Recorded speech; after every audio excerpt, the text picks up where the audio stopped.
May magandang umaga po sa ating lahat. Purihin ng Diyos, narito po tayo sa kanyang tahanan para patuloy na namnamin ang kanyang mga salita.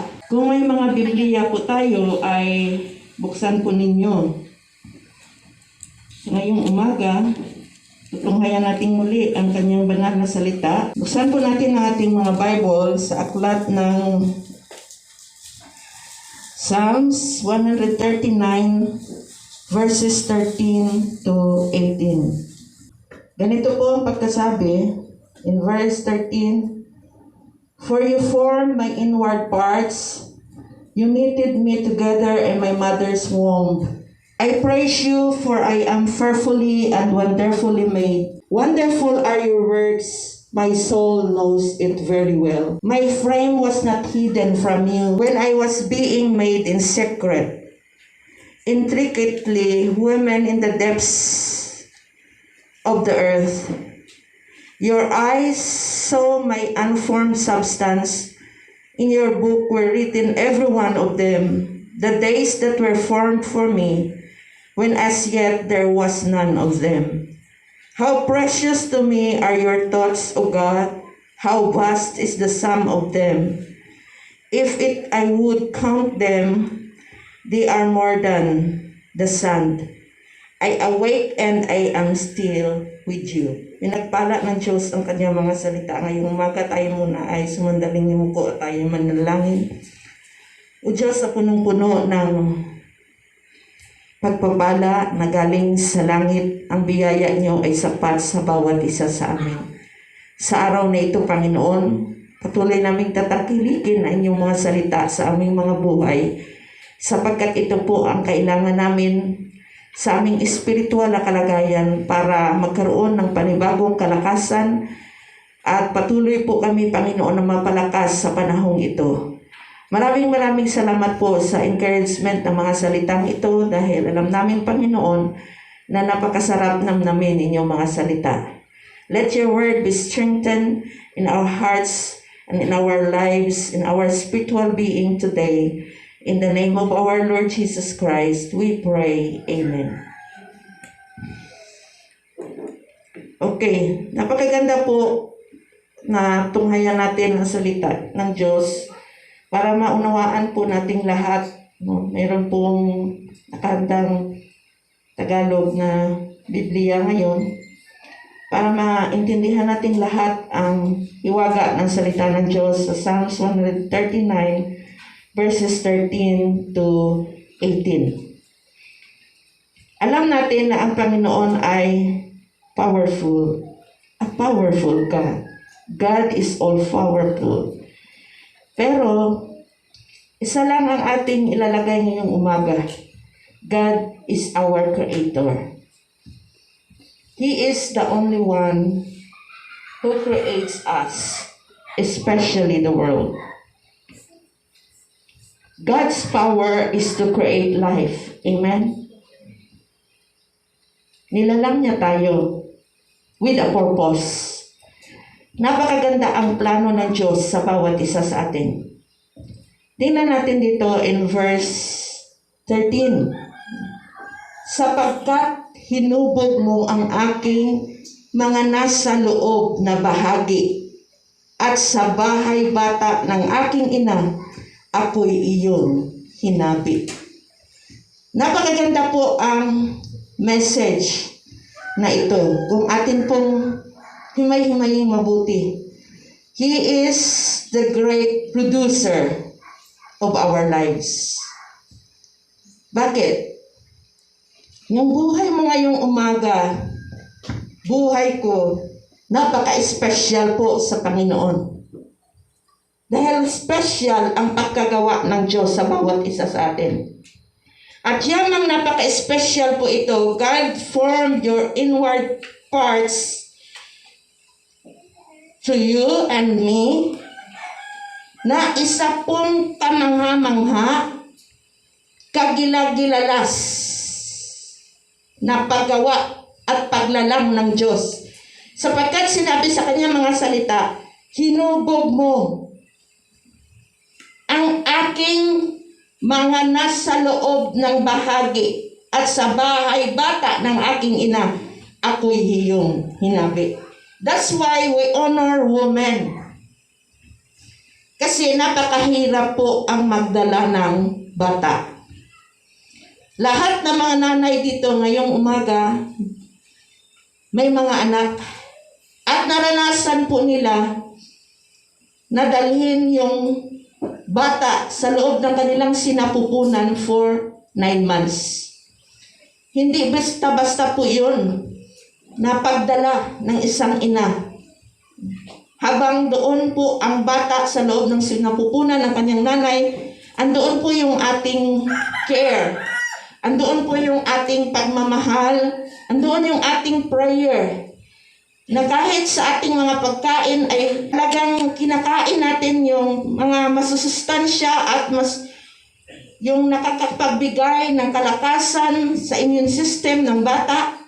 At gusto natin ang paglaki ng bata ay maging matalino o kung ano man yung ating mga inaasam-asam para sa paglabas ng bata o paglaki ng bata ay maayos at maganda po ang kanyang pagkahulma. Pero ang humuhulma po nito ay walang iba ang ating Panginoon. Ang gumagawa po ng bata na doon sa sinapupunan na inaayos na ng Panginoon, ang kanyang buong sarili ay walang iba po ang ating Panginoon. Ito ay hinahabi na niya, inaayos na niya. Mula talampakan hanggang ulo ay inaayos po ito ng Panginoon para it was complete paglabas at it was perfect made. So habang tayo tuloy-tuloy sa pag-aaral ng salita ng Diyos ngayong umaga, because He is the great producer of our lives, and God formed you our inward parts, even in our inside parts of our body, God formed us well. Inayos ng Diyos ang lahat ng yaon. In verse 14, anong sinabi niya dito? Ako'y magpapasalamat sa iyo, sapagkat ang pagkagawa sa akin ay kakikilakilabot at kamangha-mangha. Ang iyong mga gawa ay kahanga-hanga at iyon ay nalalamang mabuti ng aking kaluluwa. Makikita natin, Jesus is the producer of our lives and He is the giver of life because He is the only giver of our spiritual life. At nalalaman niya ng ating kaluluwa. My soul knows well. Ngayon, anong sinabi dito? Ako'y magpapasalamat sa iyo. Wala tayong ibang pinasasalamatan, kundi ang ating Panginoon lamang. Bakit? Kasi ang pagkagawa sa atin ng Panginoon ay kakilakilabot. Okay. Kakilakilabot. Bakit? Paglabas kasi ng bata sa sinapupunan ng kanyang nanay, no, diba, ang gandang tingnan po ng mga baby. Kompleto po, wala tayong masabi. Walang defect, walang kasiraan ang ibinigay ng Diyos sa kanyang mga anak. Ano pa doon? Ang gawa ng Diyos ay kahanga-anga at yun ay nalalaman ng bawat isa. Hallelujah! My soul knows well na ang Panginoon ay napakabuting Diyos. Na kahit sa kanyang paglalang, nilalang niya ang lahat ng bagay na kumpleto, perfect, para ang tao ay masiyahan, para ang tao ay magalak, para ang tao ay tumalima sa salita ng Diyos. Pero kabaliktaran kasi, no? Dahil ang unang tao ay nagkasala because of disobedience to God's command. Pero may remedy pa rin na ibinigay ang Panginoon kasi grabe ang pagmamahal ng Diyos sa bawat isa sa atin. In John 3:16, may remedy pa rin. At punong-puno pa rin ng pagmamahal ang Diyos. Bagamat sabi sa Genesis chapter 1 verse 1, in the beginning God created the heaven and the earth. Ginawa ng Diyos ang lahat ng ito. Pero in John 10:10, naparito ang kaaway para magnakaw, magsira at tumatay. Pero ang Diyos ay naparito sa sanglibutan ito para ikaw at ako ay magkaroon ng buhay na walang hanggan. Ganon din po sa John 3:16. Kaya kahanga-hanga ang ating Panginoon. Bakit? God made you fearfully and wonderfully made. You are special in the sight of our Lord Jesus Christ. Huwag natin sabihin na hindi ako mahal ng Diyos. Huwag natin sabihin na sa panahon ng problema, sa panahon ng crisis sa buhay, sa panahon ng napakasalamuot na panahon, ay susuko na tayo o give up na tayo o di kaya yung iba ay magpo-post sa Facebook ng tali. Ibig sabihin siya ay magpikti. Gusto na niyang kitlin ang kanilang mga buhay. Gusto pa i-public, malaman ng tao bago nila gagawin yun. Dahil alam natin ngayon ang kaaway kung paano tayo doble na kumakayod para sa Panginoon ay mas higitan pa ito ng kaaway.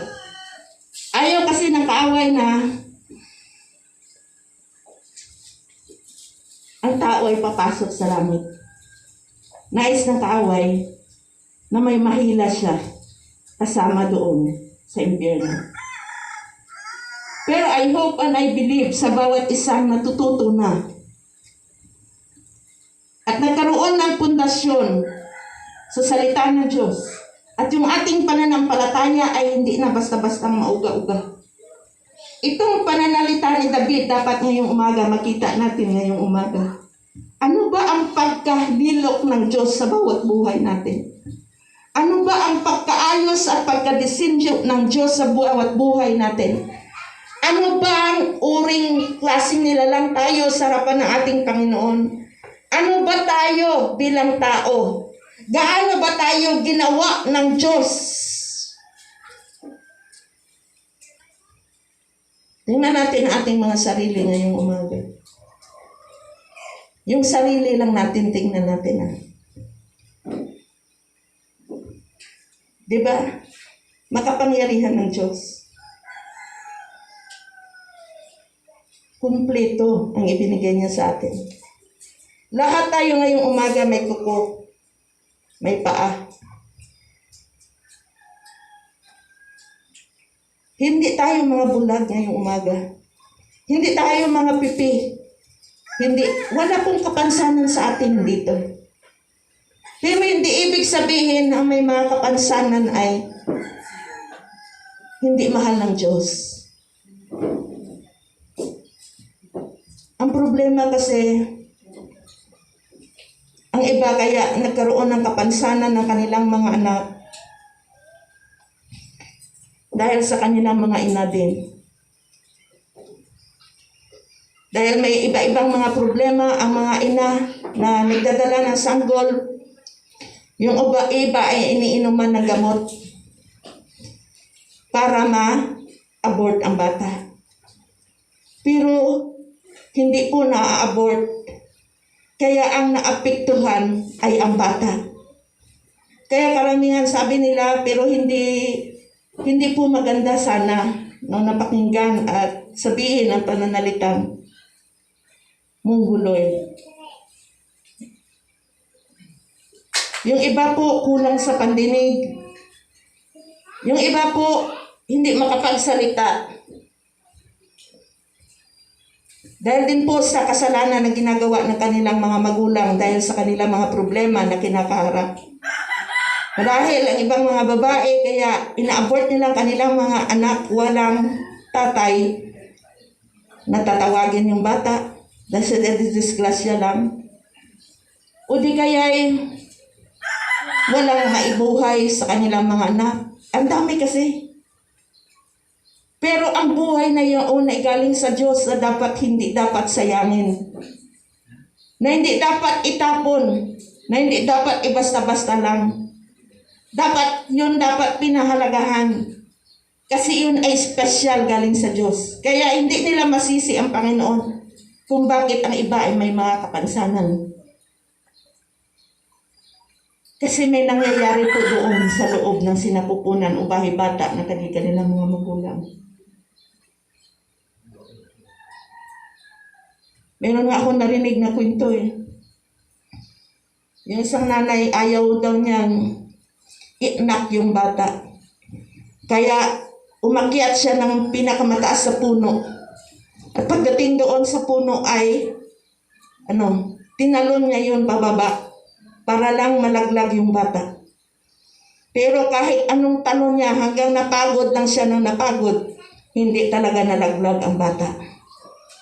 Pero nung nailuwad na po ang bata, meron pong conflict sa bata. Nagsisisi siya, pero huli na ang lahat. Ginawa niya yung bagay na hindi dapat gawin.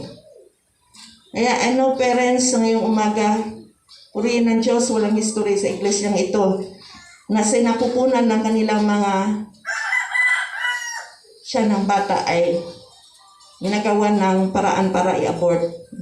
Kasi maling-mali po yun sa harapan ng ating Panginoon.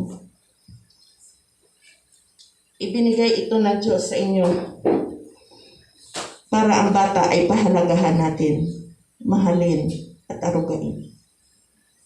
Sabi naman ng ibang mga siyensya, may mga genetic genes daw na kung bakit ang bata ay nagkakaroon ng mga stability conflict sa kanilang mga sarili. Pero ang salita ng Diyos ay nagsasabi, God made you perfectly and wonderfully made by God.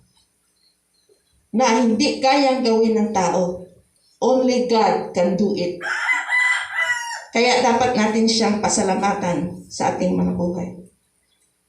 Pangatlong makita po natin dito in verse 15. Ang kataway ko'y hindi napubli sa iyo, na ako'y lihim na ginagawa mahusay na binuo sa kalaliman ng lupa. Praise God. Alam niyo yung bata abang sa sinapupunan ng kanyang nanay, wala pong liwanag siyang makikita. Dilim po doon ang nakabalot. Isipin natin doon sa loob ng tiyan ng bata.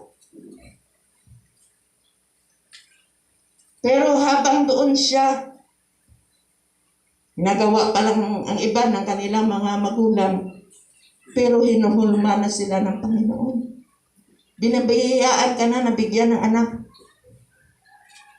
Mapalad tayo ngayong umaga may mga anak. Amen? Natutuwa ba kayo na may mga anak kayo? O baka hindi tayo natutuwa na may mga anak dahil suplada o suplado o kung anong paman. Pero kailangan natin gawin ito sa Panginoon at ang pagtuturo natin ay ayon sa panuntunan ng salita ng Diyos. Life was formed by God. He created you and He created me. Ito ang ginawa ng Panginoon sa bawat isa sa atin. Hindi natin kayang suklian, hindi natin kayang bayaran, hindi natin kayang tawaran ang ginagawa ng Diyos sa bawat isa sa atin. In verse 16, ano sinabi? Nakita ng iyong mga mata ang aking wala pang anyong sangkap, at sa inyong aklat bawat isa sa mga iyon ay nakasulat. Ang mga araw na sa akin ay tinakda nang wala pang anuman sa kanila. You were shaped, you were designed, you were molded by our God. At sinasabi ng Diyos sa bawat isa sa atin, I'm God's favorite daughter or sons ng ating Diyos ngayong umaga. Kasi nakikita ng Diyos ang lahat-lahat sa atin. Hayag ang lahat-lahat sa atin. So pwede ba nating masabi sa Diyos ngayong umaga, I'm your favorite? Sabihin natin sa Diyos. I'm your favorite. Paborito ka ng Diyos. Kasi anak ka ng Diyos. At mahal na mahal ka ng Diyos. Kaya bakit mag-aalinlangan pa tayo? Ever since na tayo naimulat sa mundong ito, alam na ng Diyos kung ano ang gagawin niya sa iyo. At alam ng Diyos kung kailan katatagal sa mundong ito. Kung gaano kahaba ang buhay natin. How long is the span of our lives? Alam na ng Diyos yun. Ang napakalaga, ipagkatiwala natin sa Panginoon ang lahat. Kasi mapagkatiwalaan siya. Napakahalaga sa akin ng inyong mga pag-iisip o Diyos. Napakalawak ng kabuuan ng mga iyon. Kung aking bibilangin ang mga iyon ay marami pa kaysa buhangin. Kapag ako'y nagigising, ako'y kasama mo pa rin. Hallelujah. We saw our bones being strengthened by our God. Sa anumang oras, sa anumang panahon, nakikita ng Diyos lahat-lahat sa atin. He was there to strengthen us because the Lord is God. He has made us. At wala na tayong rason ngayong umaga because God still with you. And I believe hanggang tayo nanatili sa Diyos, I am still with God. God's still with you. Hindi kanya iiwan. Hindi kanya pababayaan. The world was shaken by the pandemic today. Pero sana hindi ma-shake ang ating pananampalataya. Tingnan natin ang salita ng Diyos ngayong umaga. Kung ang government ay maraming protocols sa salita ng Diyos, marami din po tayong makikita. Mababasa natin ang lahat sa salita ng Diyos. Kaya dito tayo, manganlong para tayo'y mapalakas. Meron akong babasahin ngayon, pakinggan niyo pong mabuti. Ito ay sinulat sa English, na pagkasulat. Pero pakinggan niyo po habang sinasabi ko ngayong umaga. Oh yes, you shape me first inside, then out. You form me in my mother's womb. I thank you, High God. You're breathtaking. Body and soul, I am marvelously made. I worship in adoration. What a creation. You know me inside and out. You know every bone in my body. You know exactly how I was made, bit by bit. How I was sculpted from nothing to something, like an open book. You watched me grow from conception to birth. All the stages of my life were spread out before you. The days of my life all prepared before I even live one day. Hallelujah. Totoo. Hinugisan tayo ng Diyos. Nililok tayo ng Panginoon. Inside out and out. Inayos ng Diyos ang lahat sa ating mga buhay. Ang pagkagawa sa atin ng Panginoon, ang pagkalikha sa atin ng Diyos, mula pa sa sinapupunan ng ating mga nanay, dapat nating pasalamatan ang Diyos ng kataas-taasan sapagkat binigyan tayo ng hininga. Binigay sa atin ang lahat-lahat. Kaluluwa at espiritu at buhay, ibinigay sa atin ng Diyos. Kahangahangang paggawa na ginawa ng Diyos na dapat siyang sambahin ng buong paggalang ng bawat isang nilalang ng ating Panginoong Jesucristo sa sanglibutan ito sapagkat kilala ka ng Diyos.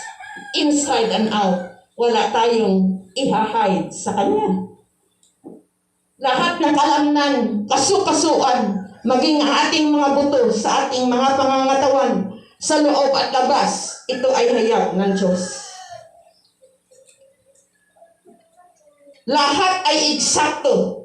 Alam ng Diyos dahil ginawa ka ng Panginoon na special. Bit by bit. Ginawan ka ng kuko. Ginawan ka ng paa. Ginawan ka ng kamay. Isa-isa itong hinulma ng Diyos. Gaya po ng isang manlililok at gaya din po sa isang mananahi. Ganon po ang pagkahugis ng Diyos sa bawat isa sa atin. Simula tayo sa wala hanggang tayo ngayon. Kung ano tayo ngayon, ito ay dahil sa Diyos. Your life is a life na gaya po ng isang libro na bukas. At habang tayo po ay lumalaki o tumatanda na tayo, laging nakatutok ang paningin ng Diyos sa bawat isa sa atin. Itong napakaganda. From conception to birth, sa lahat ng estado ng ating mga buhay, ang Panginoon ay laging nakatingin sa iyo at sa akin. Hallelujah! Dahil mahalaga ka sa Diyos. Mahal ka ng Diyos. Sa bawat araw ng ating buhay, lahat ay preparado na ibinigay ng Diyos sa iyo at sa akin. Hallelujah! Habang tayo nananangan at nabubuhay sa mundong ito, at ito ay binabahagi natin ang buhay na ito sa bawat isa sa God already prepared kung ano man po ang nais ng Diyos sa bawat isa sa atin. In Romans chapter 8 verse 29, pakibasa sa 30, the last text ngayong umaga na babasahin natin dito sa salita ng Diyos.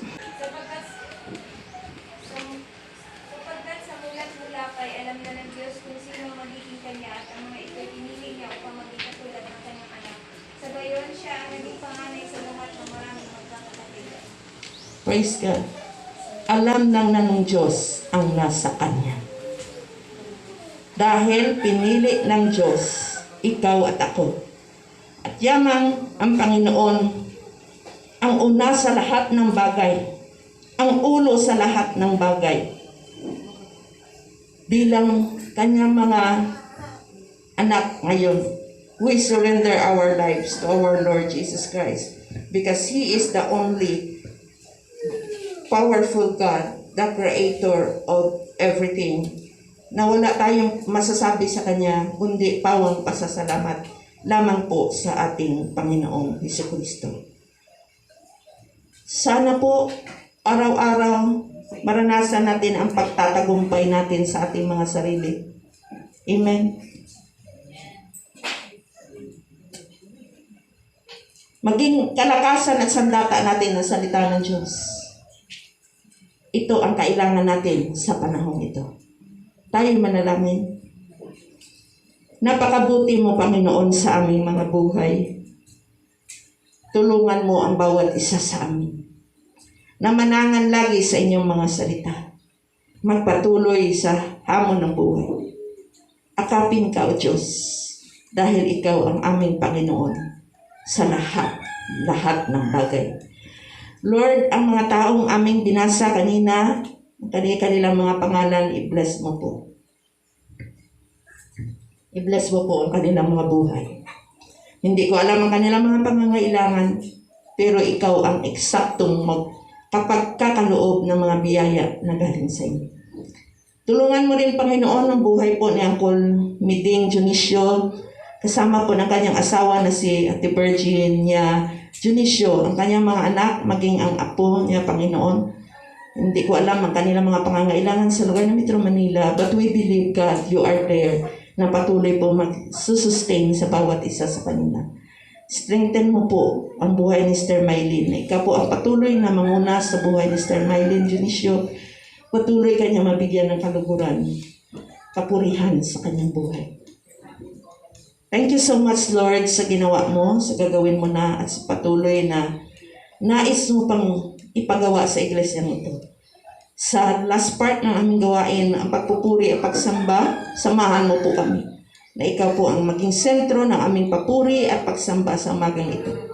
Maraming salamat po sapagkat pinagpala mo na kami.